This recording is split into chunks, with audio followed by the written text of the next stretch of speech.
Dito po tayo ngayon. Itong building na ito, dito po yung dating building na pinatayo ni dati Pangulong Diosdado Macapagal Arroyo. Ito na po ngayon. No? Ayan.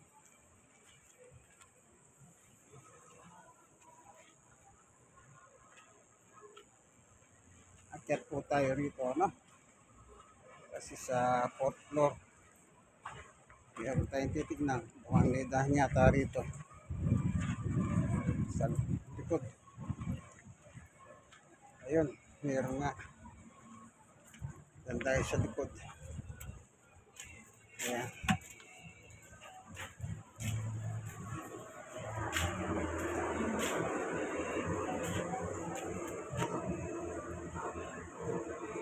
Ay, wala.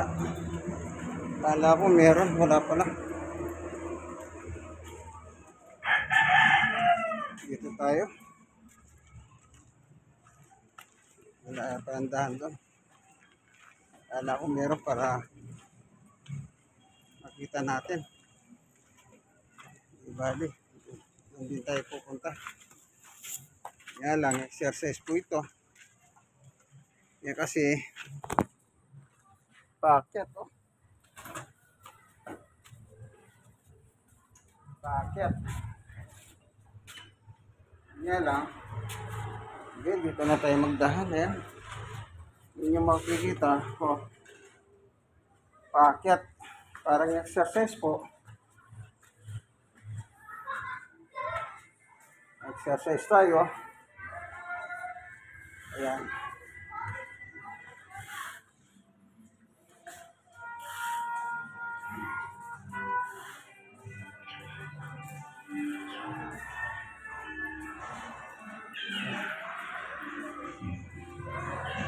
Akala ko kanina dito yung likod. Wala pala. Ito, akit na naman tayo.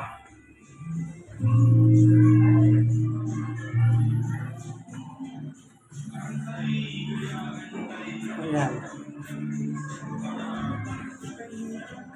Bakit na naman?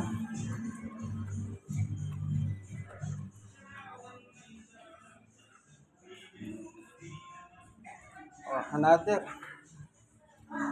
Bakit?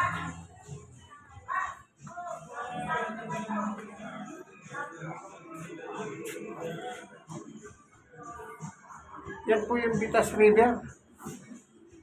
Ayun yung tulay doon, oh. Yan. Rodriguez Bridge. Rodriguez Bridge. Itong ilog. Vitas. Ilog Vitas.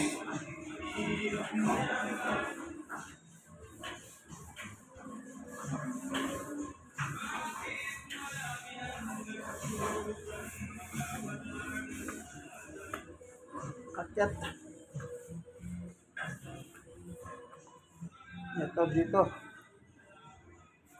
Andito na tayo. Dito po sila. Yung pupuntahan natin. Ngayon dito.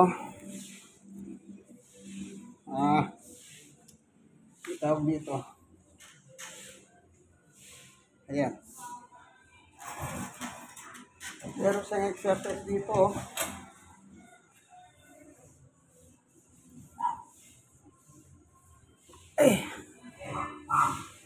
Exercise ito sa paha. Pero ngayon ginawa sa kamay, oh. Kasi pinirmi dito. Pampaha ito, eh.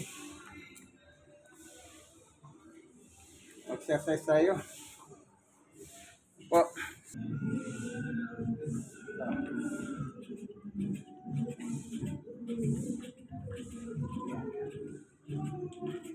Para sa mga may depresya po sa paha ito, pampaha ito, eh.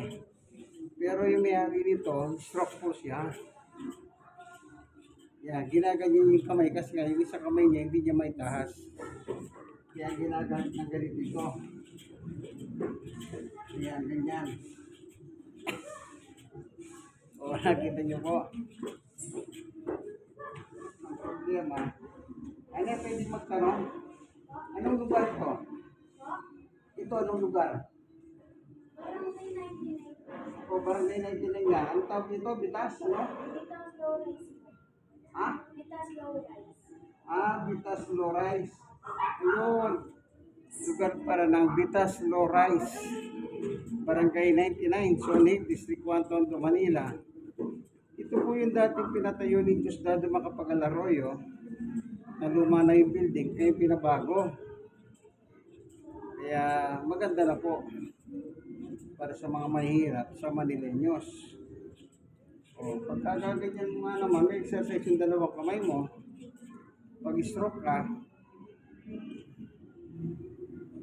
ganyan lang po ito. Sige, ano?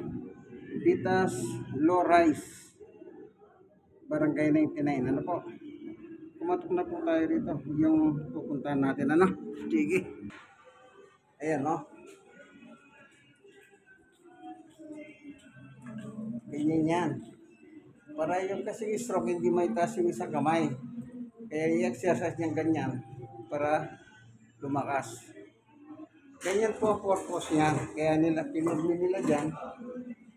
Para kung minsan, nandito sila, nagpapahinga, nag-exercise. Yan, ha? Bitas Low Rice.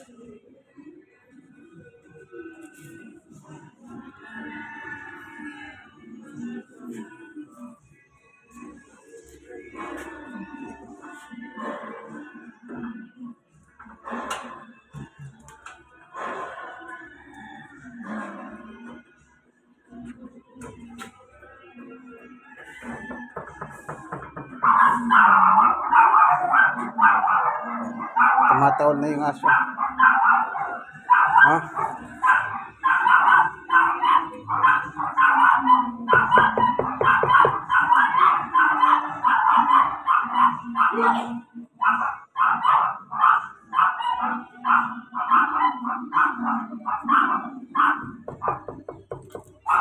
Ay, good morning! Oh. Oh. Isyalan da ka talaga.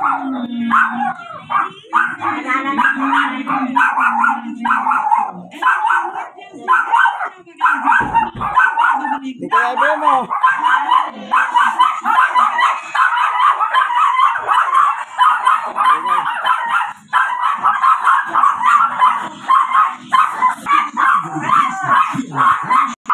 Nahingi po yung aso. Naistorbo yung anak, natutulog yung anak. Nakakaya. Kaya dito na lang daw po kami. Ayan. So, tingnan po natin, no? Lakad tayo. Ang maganda rito, pag malakas yung hangin, in and out yung hangin dito. Mapapasin ninyo, open doon. Kung mapapasin ninyo, open din dito. Kaya, akyat tayo.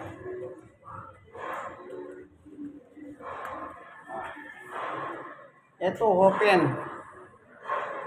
Open. Kaya kung malakas ang hangin dito, ito, may nakalagay, magnanakaw. Naka-face mask po.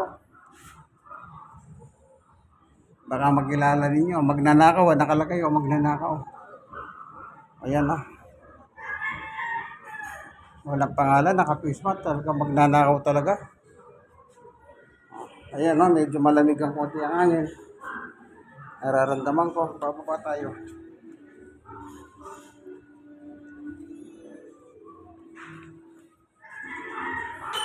Good morning, Kuyang. Bible study tayo, kasama si Beth. Kakait ko kayo.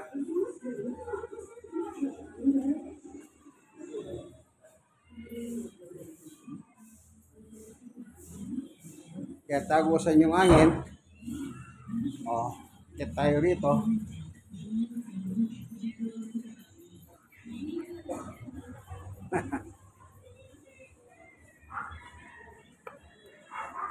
Ayun. Ayun o.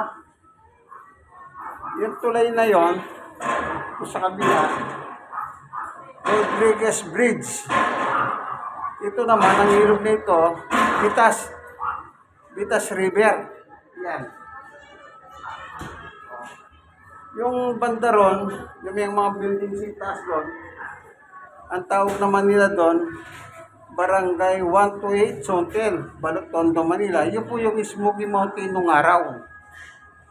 Yun yung mga building. Apo, Smoky Mountain o permanent housing kung tawagin. So, baba tayo. Yan, dahan-dahan lang. Yan. Kumita na ba yung video mo? Kumita na. Ba? Marami na ba followers? Si kasi. Ayan. Ayan. Ayan, nagkikita ka naman, Ayan. Si Sister Beth, kababayan ni Abe, Mangantana. Kapampangan. Pareho kami pong Kapampangan. Kaya nagkakilala kami. Siyempre, Kapampangan sa Kapampangan, di magkasundo. Kanya lang, pareho kaming may kapansanan. Siya, stroke siya. Ako rin stroke. Pero magkaiba yung stroke namin. Yung sa'yo, ano ba pangalan yung stroke ko? Ischemic stroke. Yung sa kanya. Yung sa akin naman, stroke nose. Magkaiba. Kaya ganon. Ngayon, gagawin namin, lang kami na salita ng Diyos. Kunti lang. Magdala akong Bible. Pagkatapos, dadasal po tayo. Ang dala kong Bible. 5 minutes para makikita ninyo, ang Biblia ng mga pastor. Yan po ang ginagawa ko. Sumadalaw po ako sa mga may karamdaman kagaya ko na nakaranas ng stroke para ang salita ng Panginoon Diyos ay mapagsalu-saluhan, ika nga. Kasi po meron pong binabanggit si Jesus dito sa Mateo 4:4, babasahin ko po para sa inyong kahalaman na kung saan ang sabi ni Jesus, nasusulat hindi lamang sa tinapay na bubuhay ang tao, kundi sa bawat salitang lumalabas sa bibig ng Diyos. Ibig lang sabihin ni Jesus na bubuhay tayo dito sa ibabaw ng mundo. Kumakain tayo araw-araw mula almusal, tanghalian hanggang hapunan. Ngayon hindi na ganon. Almusal, merienda, tanghalian, merienda, hapunan, merienda, merienda hanggang ating gabi. Ganon ang nangyayari ngayon sa ating mundo. Kaya yung mga tao po, nagkakaroon sila ng iba't ibang kapansanan dahil po sa, kung tawagin po nila ito, obese. Hindi ka man mataba pero pwede kang ma-diagnose na isang obese. At napakahirap po ang isang obese. Nagkakaroon ka ng karamdaman. Kaya, yun to. Kaya, yung salita ng Diyos ang kailangan natin. Kasi nakakain na sigurado nakakain na kami nito. Pero pagkain lang sa physical. Yung spiritual naman, ito nga, tingnan naman natin ang sinabi ng ating Panginoong Yesus sa 1:6. Ganito po ang kanyang binanggit sa kanyang epistula. Sa 6:63, ang sabi ni Jesus, ang Espiritu ang nagbibigay buhay, hindi ito magagawa ng laman. Yung laman po itong physical, Ang salitang sinabi ko sa inyo ay Espiritu at ito nagbibigay buhay. Ano po sabi ni Jesus? Yung kanyang salita ay nagbibigay buhay. Ngayon, pareho kami nagiginabang. Ako lang nagbabasa. Pero pareho kami nagiginabang. Bakit? Pareho namin naririnig yung salita ng Diyos. Ang nangyayari ngayon, kami ay nare-recharge. Alam niyo po yung cellphone, pag low bat na, hindi ba kina-charge para muling lumakas, Ganun po ang tao. Kasi kung wala kang salita ng Diyos, puro kakain, ang tawag ng nutritionist dyan, unbalance. Unbalance. Kasi nga, hindi balanse ang pagkain mo. Kaya ang tawag po, dalawang kalagayan. Meron siyang physical, meron siyang spiritual. Yung physical, yung pagkain natin dito sa bibig. Yun ang sinasabi ni Jesus, yung laman walang magagawa. Kasi po, ano man ipasok natin dito sa ating bibig, lahat yan ang sabi ni Jesus, tumutuloy lang sa tiyan natin at ating idinudumi. Ganon po yon. Pero iba po yung salita ng Diyos. Hindi natin dinudumi yun. Yun po ay nagbibigay ng, ano sabi ni Jesus, life giver. Kumbaga sa cellphone, robot ka, mag-charge ka. Kaya kami ngayon, para kaming nag-charge ng dalawa. Ni Sister Beth. Nag-charge ako, nag-charge siya. Kasi yung salita ng Diyos na binabasa ko po nga po dito sa Bible na ito, ay pareho kaming nakikinabang. Kasi pareho po kami. Ano? Purihin ng Panginoon. Kaya po dinalaw ko siya, pinasyalan ko. Kahit pa paano po sa loob ng isang buwan, madalaw ko na lang 2 beses, 3 beses, ganun po. Basta nakadalaw ako. Ano po? Upang ibahagi ang ebanghelyo ng ating Panginoon. Ngayon, ano pa ang meron dito? Bakit kailangan natin dalhin sa mga tao ang ebanghelyo? Simple lang. Kung paano dumating sa akin ang ebanghelyo, dapat dalhin ko rin po sa iba. Hindi po pwedeng yung binigyan ka ng regalo ng Diyos, hindi mo ibabahagi sa iba yung regalo mo. Hindi ganon. Ang regalo po, ibig sabihin ganito. Gumawa ng mabuti sa iyo ang Diyos. Dapat i-share mo sa iba yun. Yun ang isi-share mo sa iba, yung kabutihan ng Diyos. Yung iba sinishare nila, yung pagiging marites nila. Hindi po ba ganon? Baka may marites dyan ha. Ingat-ingat kayo. Alam niyo, sa marites, marami nakukulong. Ano pa? Sa marites, nagiging kahaway, dumadaming kahaway mo. Pag marites ka. Pero kung ang marites mo ay tungkol sa salita ng Diyos, mas maganda yon. Hindi baling marites ka, pero ang minamarites mo ang salita ng Diyos. Yan. Basahin pa natin. Ano pa ang dulot ng salita ng Diyos? Bukod dun sabi ni Jesus ay life giver. Dito naman po sa Roma, tingnan natin si San Pablo. Sa Roma chapter 1, ganito po nakalagay, ano? Hanapin natin. Sa 16.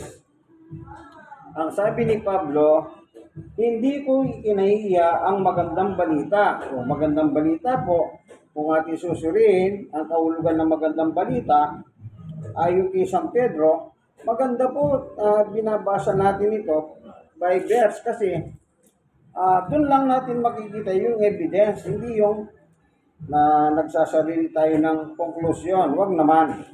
Ito, dito sa unang Pedro 1:25, sabi ni Pedro, tungkol sa magandang balita na binanggit ni Pablo ay, ngunit ang salita ng Panginoon ay nananatili magpakailanman.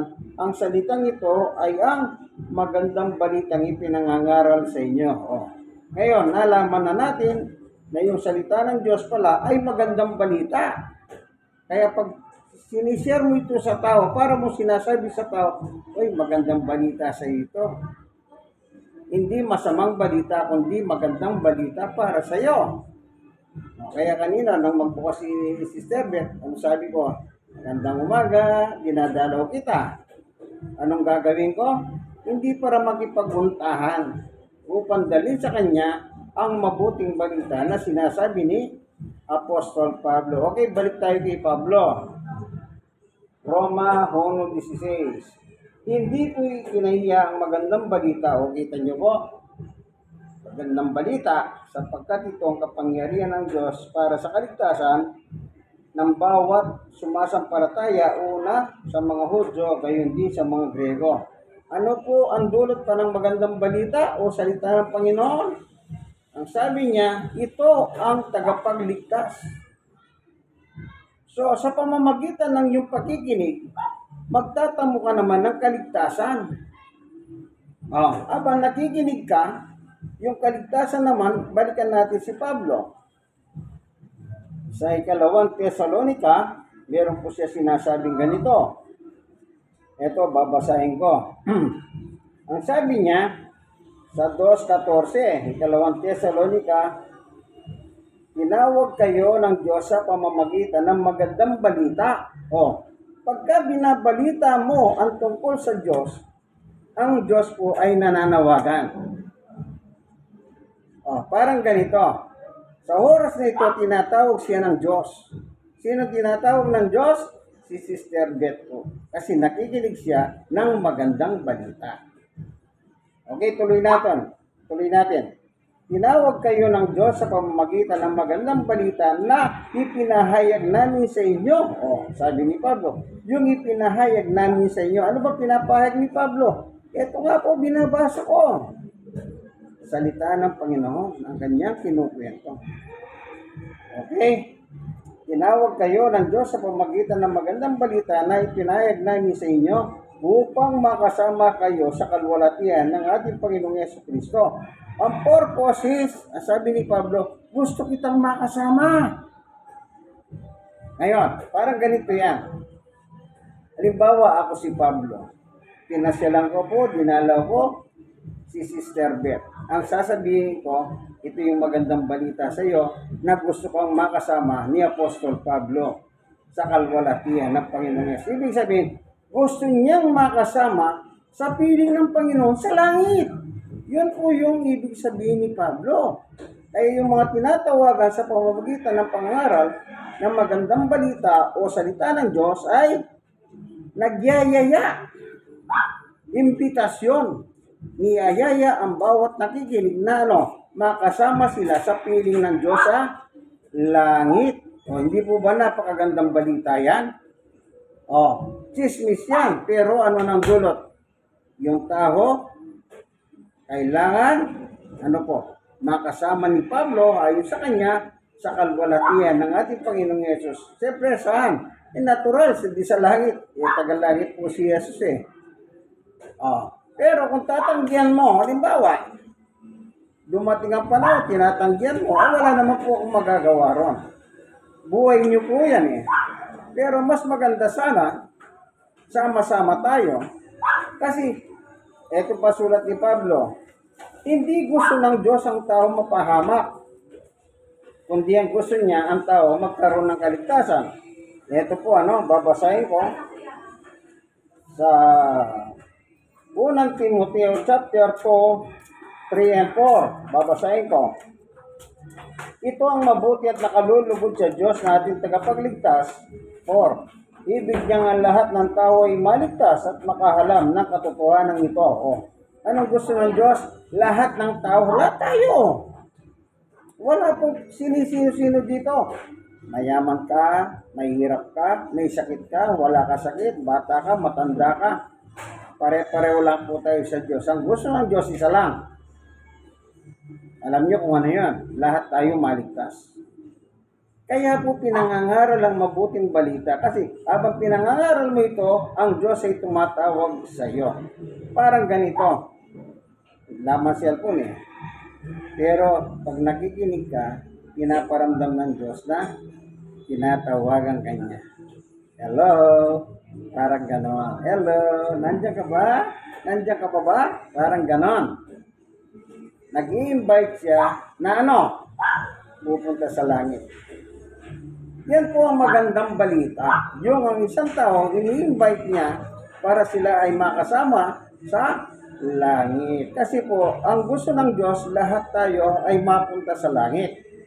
Walang mapunta sa kapahamakan. Ito, may kapahamakan po eh. Sa 1, babasahin ko po, yung sulat ni 1. 3:16. Sapagkat gayon na lamang ang pag-ibig ng Diyos sa sangkatauhan, kaya ibinigay niya kanyang kahit sa isang anak, si Jesus, upang sino man sumampalataya sa kanya, kay Jesus, ay hindi mapapahamak. Yun, may kapahamakan. Kundi magkaroon ng buhay na walang hanggan. Pag sumampalataya ka sa kahit sa isang anak ng Diyos na si Jesus, anong sabi niya? Hindi ka mapapahamak. Alam niyo po, mahirap yung kapahamakan. Yung kapahamakan po dito ay walang iba kundi yung pagdurusa sa apoy ng impyerno. Kasi Pag nasa impyerno ka na, hindi ka na makakalipat sa langit kahit ilang beses mo pang gustuin. Kaya huwag po kayong maniwala kapag sinasabi nila, ay may pag-asa ka pang makalipat. Ay wala na po. Kasi mismong si Jesus po nagsabi niyan. Yung kanyang parabola sa Lucas chapter 16, yung mayaman at mahirap na si Lazaro. Doon sinabi ni Jesus na yung nasa apoy ng apoy ng pagdurusa ay hindi na makakalipat dito sa langit. Yung nasa langit naman hindi pwede lumipat sa apoy ng pagdurusa. Kaya yung sinasabi nila pwede ka raw lumipat, puro-puro lang po nila yan o sa pantaha o kung ano-ano po yan. Sariling opinyon. Yan. Pero sa Biblia, hindi na po applicable yun. Kasi ang kaligtasan habang tayo nabubuhay. Kaya nga sabi niya, tinatawag kita sa pamamagitan ng salita ng Diyos. O sino tinatawag? Hindi nakikinig. Eh patay, nakikinig pa ba yun? Kahit po, kalabitin mo ng kalabitin yung patay, hindi na rin po makakasagot yun. Patay na po yun, lifeless ang tawag doon. Yung buhay na sa kanya, iniwanan na siya. Kaya yung natira, yung katawan na wala na pong silbi. Naintindihan niyo po ba? Yung nabubuhay ang tinatawagan. Kaya tignan niyo pa po ang isang katibayan. Dito po sa Hebreo. Ito, tignan natin ano. Yung nakalagay dito sa Hebreo chapter 3. Ito po, mga hinirang na kapatid at kasama sa pagkatawag ng Diyos. Yun. Tatawagin pa po ba yung patay? Natural hindi. Yung buhay po yung tinatawagan. Mga kapatid, may nagsasalita, may pinagsasabihan ng mga kapatid. Mga taong buhay po yan. Mga hinirang na kapatid at kasama sa pagkatawag ng Diyos, alalahanin ninyo si Jesus, ang sugo ng Diyos at ang pinakapunong pari ng ating pananampalataya. Yun po. Tinatawagan tayo ng Diyos sa pamamagitan ng Ebanghelyo. Ang tawag po dyan, evangelism, yung mga tao, bahaginan sila ng Ebanghelyo o salita ng Diyos o magandang balita o kaligtasan na inuhopir ng Diyos sa bawat mananampalataya. Nakalagay dito, mananampalataya. Kaya sampalatayanan po natin ang Panginoong Yesus para magkaroon tayo ng buhay na walang hanggan. Alam niyo po, ito kaibigan, ako, nung araw, nung medyo bata-bata, na po ako ngayon 63 na ako, senior na ako. O Sister Beth, senior ka na rin ba? O pareho pala kami senior. Kahit nung kabata, di po kayo maniwala, nakita yung picture nito, ubod ng ganda. O tignan nyo, ikot natin ang camera. Tignan nyo lang ang itsura niya at saka kayo mag-imagine. Ito. Ayan, Ito ko, mag-imagine kayo, anong itsura ko ng bata ako. Diba? Guwapo? Pag na po kayo tututol. Tignan nyo Tignan yung itsura, tsaka kayo mag-imagine. Dahan-dahan. Ayan, Lapit natin,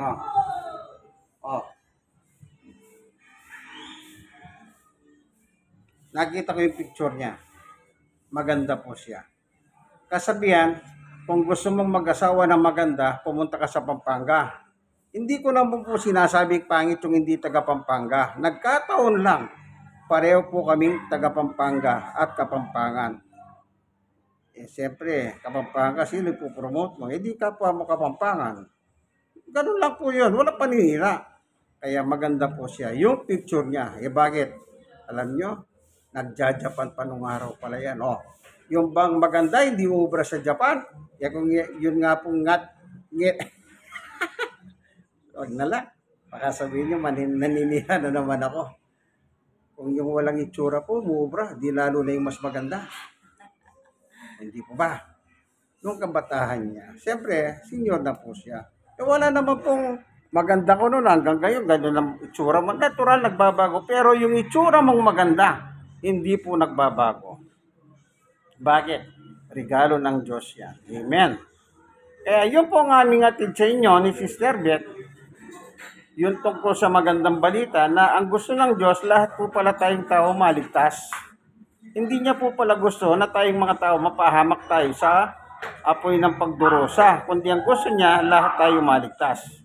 Yun ang unang ino-offer ng Diyos. Ngayon, kung may sakit ka naman, bahala po ang Diyos sa iyong sakit.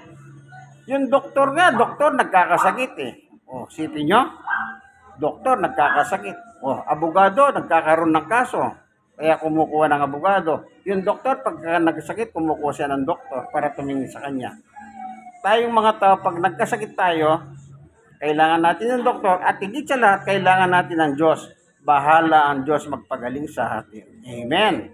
Yun po ang purpose ng salita ng Diyos. So, magandang balita o ebanghelyo, yung kaligtasan ng importante sa atin.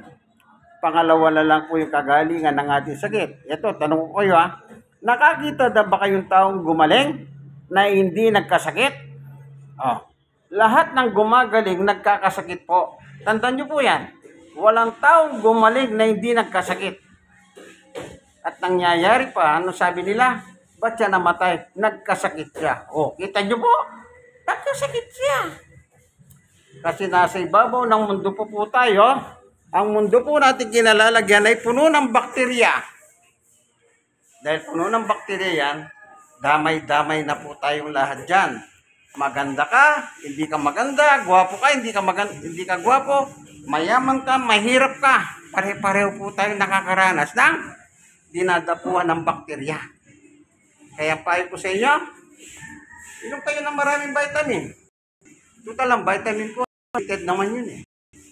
Oh, noon na, meron kong narinig. Ang isang tao, pagka may edad na, kailangan ng ininom na vitamin, 4. Take 500. Ilan yun? 2,000. Yun daw ang capacity ng isang tao. Kung gusto mong mag-vitamin. Kita nyo po payo ng doktor? 4.